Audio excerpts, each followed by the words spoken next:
Salut à tous, c'est Seb par ici de My Blood. Le but de la vidéo aujourd'hui, ça va être très facile, très simple.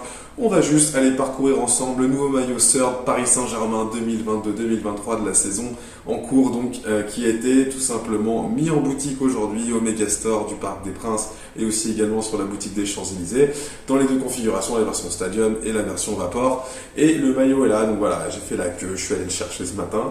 Et pourquoi c'est intéressant? Parce que on va pas se mentir, le maillot domicile et le White Jordan est un peu mieux, mais le domicile, moi je le trouve vraiment pas ouf. Et celui-ci, je trouve qu'il rétablit un petit peu les choses. On arrive sur des bases qui sont un peu plus sympas en termes d'équilibre. Et ça, pour moi, ça va être vraiment quelque chose qui est intéressant. Donc on va aller voir ça dans la vidéo tout de suite avec tous les petits détails qui sont cool sur ce maillot. Effectivement, il y a ce petit détail que je trouve vraiment cool sur le logo, vous voyez là, les petites rainures. En fait, c'est une matière qui est un peu différente de ce qu'on voit, un peu caoutchouteuse. C'est pareil pour le Nike Swoosh qui sont bien positionnés au milieu. Et ça, je trouve ça cool, ça fait des détails vraiment qualitatifs. Et moi, j'aime bien quand les choses sont qualitatives. Ça veut dire que forcément, le maillot Stadium, hop, on va le mettre directement à la poubelle.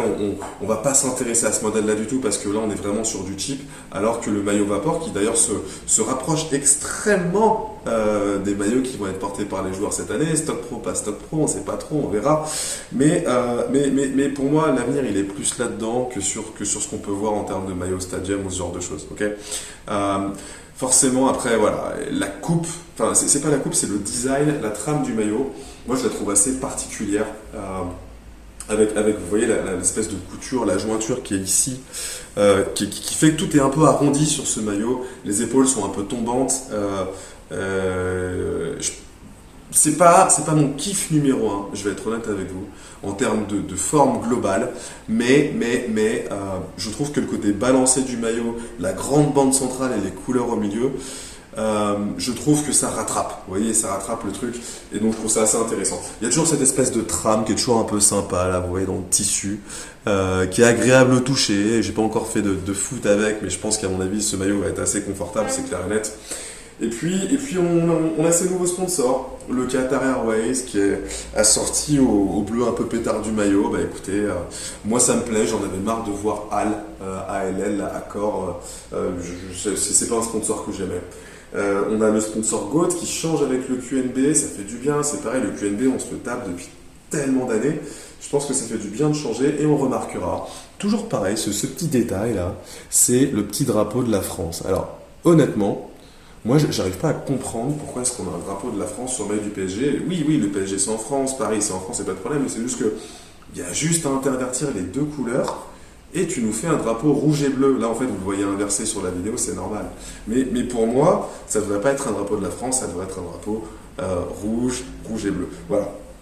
Donc le maillot, honnêtement, en termes de ce que j'en pense, moi j'en suis satisfait, mais je suis surtout impatient de savoir qu'est-ce que ça va donner quand les joueurs vont le porter.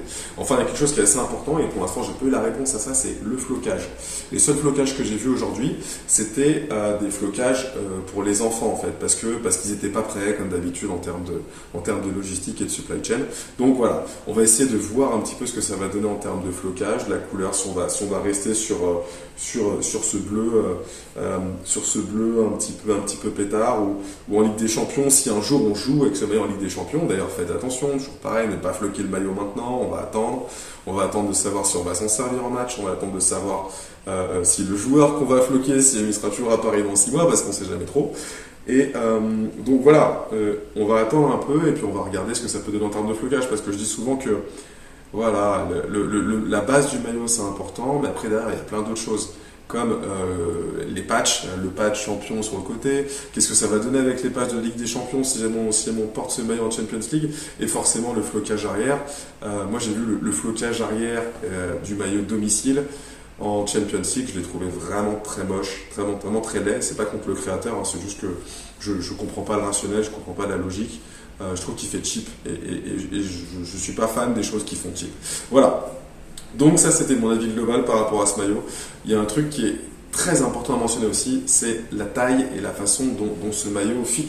Ce maillot, il a une coupe qui est pas extrêmement ajustée, même en version Vapor. Ça veut dire que moi je fais du S ou du M d'ordinaire, et là je me suis orienté sur un maillot M. eh ben, je peux vous dire que j'ai de la place dedans. Voilà, j'ai de la place dedans. Si les maillots des joueurs sont en termes de coupe similaires à ceux-là, j'aurais du mal à me dire que Léo Messi va rester à porter du L toute l'année, quoi. Parce que moi, dedans, dans le M, je suis très très à l'aise. Voilà, donc ça c'est un message que je voulais absolument vous faire passer. Et puis si vous avez d'autres questions, hein, n'hésitez pas dans les commentaires de ce petit post, cette petite vidéo. Il n'y a pas beaucoup de détails sur le maillot, il y a juste ce petit ici séparé dans le cou. Et puis rien de plus, juste forcément la mention ADV qui est plutôt écrite derrière. Donc voilà les amis, j'espère que vous avez kiffé cette toute petite vidéo. On se tient au courant très rapidement pour les gros dossiers du marché des maillots portés. Bonne journée à tous, ciao!